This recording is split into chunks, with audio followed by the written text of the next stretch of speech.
皆さんこんにちは。お元気ですか？日本語教師のじゅんじです。今回もおはよう世界を見に来てくださってありがとうございます。先日日本行きの飛行機のチケットを買ったんですが、往復チケットがなんと1500ユーロ。日本に帰るのは8月。チケットやホテルが1年の中で一番高い時期ではあるものの、やはりちょっとびっくりしてしまいました。今回は家族に会うだけではなく、日本の各地を旅行しようと思っているので、このチケット代にホテル代や交通費などが加わると、さらに金額は上がってしまいますね。コロナが終わった後、外国からの観光客がこれまでにないほど増加しています。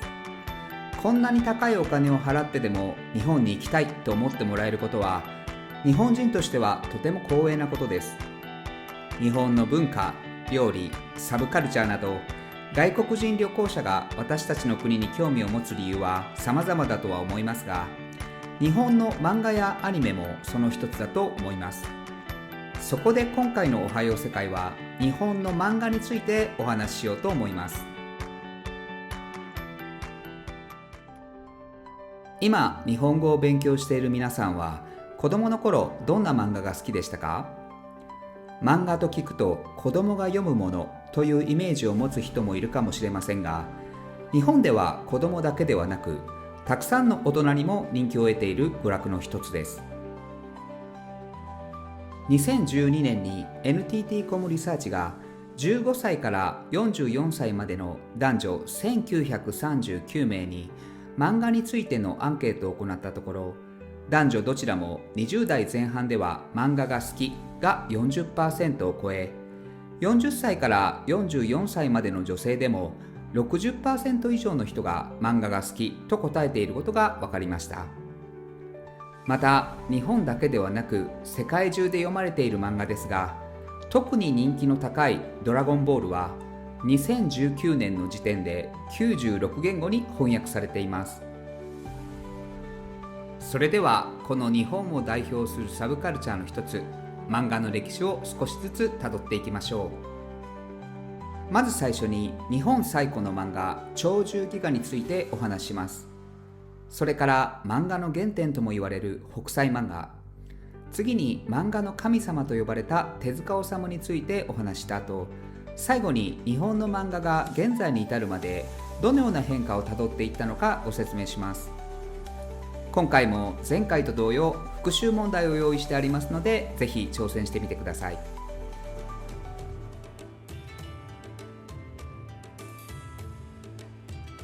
日本で一番古い漫画は平安時代に書かれた鳥獣戯画だと言われています。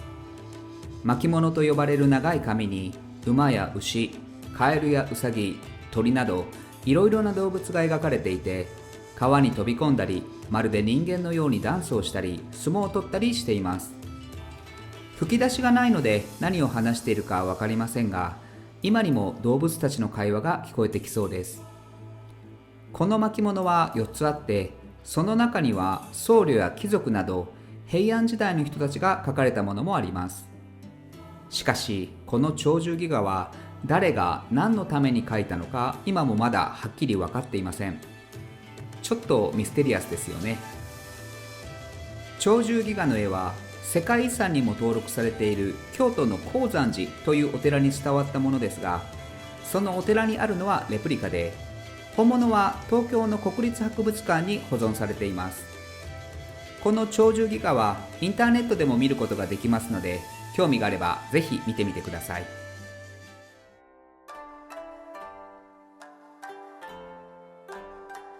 次は江戸時代に描かれたものです。この大きな波の絵や富士山の絵はとても有名なものなので、皆さんも一度は見たことがあるのではないでしょうか。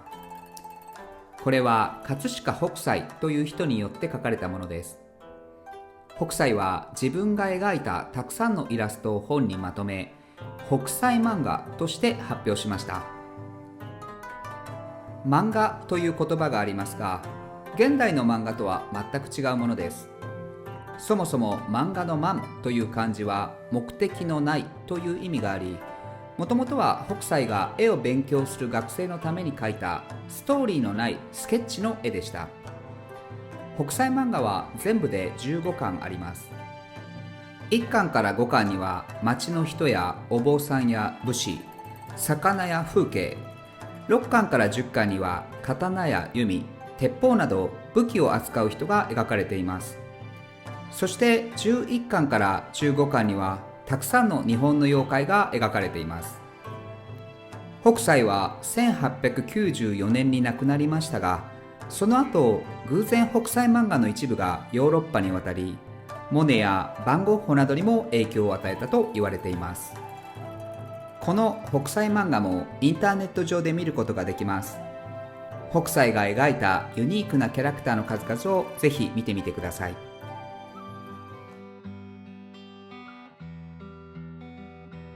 第二次世界大戦が終わると、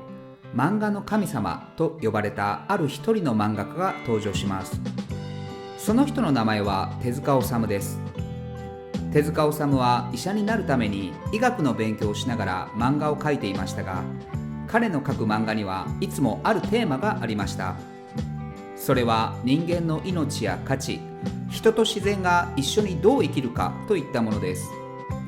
これらのテーマで描かれた漫画は、戦争でたくさんの家族や友達を亡くした日本人の心に深く響くものだったのです。天才バカボンの作者赤塚不二夫や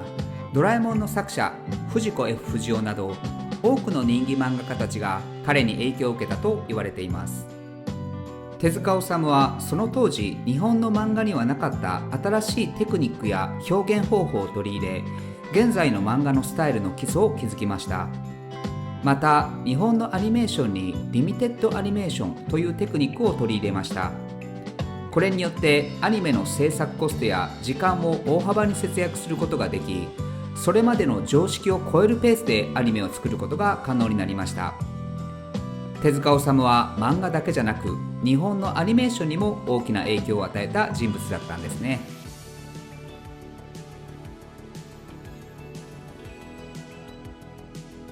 1960年代になると、少年ジャンプ、少年サンデーなどのたくさんの漫画雑誌が発売されるようになりました。1980年代にはドラゴンボールの作者である鳥山明や北斗の拳の作者原哲夫などが登場し、バトルや冒険などをテーマにした漫画が人気になりました。そしてリボンやマーガレットなど少女向けの漫画も広がり始め、複雑な人間関係や恋愛などをテーマにした作品がたくさんの女性から人気を集めました。このように少年漫画と少女漫画はそれぞれ違った進化を遂げていったのです。またアキラなど社会問題や人としての生き方、モラルなど多くのジャンルの漫画が発売され始めました。それまで以上に深い内容を扱った作品はやがてアメリカやヨーロッパにも渡り、世界中で読まれるようになりました。そして漫画は日本を代表するサブカルチャーの一つとして国際的にも注目を浴びる存在となっていったのです。現在は人種問題やジェンダー問題、環境問題などさらに多くのテーマの漫画が出版されています。また子どもたちが医学や科学などに興味を持てるよう、漫画は教育ツールとしても使われることがあります。そして多くの外国人がこれまで以上に日本や日本文化に興味を持つきっかけとなった鬼滅の刃は、アニメのエンターテインメント力に加えて文化的な価値も証明することができたと言えるでしょう。現在はインターネットが普及し、漫画にもデジタル化が進んでいます。ウェブ漫画やデジタルプラットフォームを通じて世界中の人が簡単に漫画を楽しめるようになりました。そして新しい漫画だけではなく、古い漫画もデジタル化され、若い人たちが昔の漫画の良さを再発見することもできます。これからも漫画は技術の進化によって世代や国境を超えてより多くの人々に届き、日本の代表的な文化の一つとして発展し続けていくでしょう。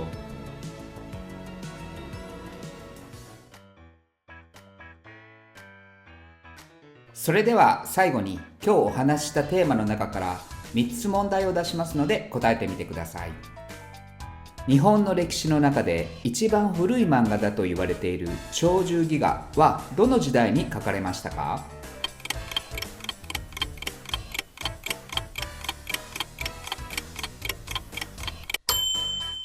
正解は A です。鳥獣戯画は平安時代から鎌倉時代にかけて書かれたと言われています。北斎漫画の漫という漢字にはどんな意味がありますか？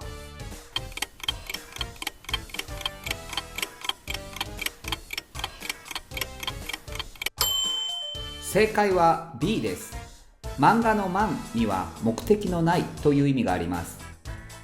北斎漫画はもともと絵を勉強する学生のために書かれたスケッチ集でした。漫画の神様と呼ばれた手塚治虫が漫画を通じて伝えたかったテーマはどれですか？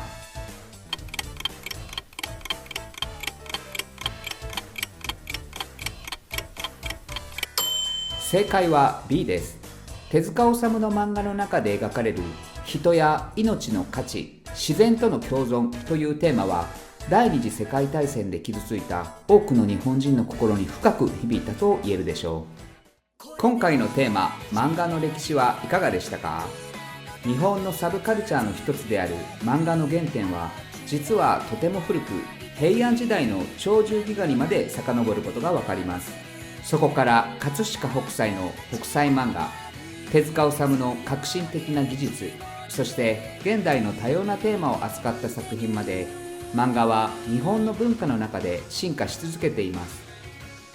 現在世界中から愛されている日本の漫画、アニメですが、私たち日本語教師もこの漫画やアニメのおかげでたくさんの日本語学習者たちに出会えることを感謝しています。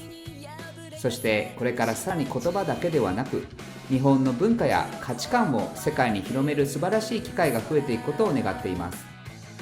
今この動画を見ている皆さん、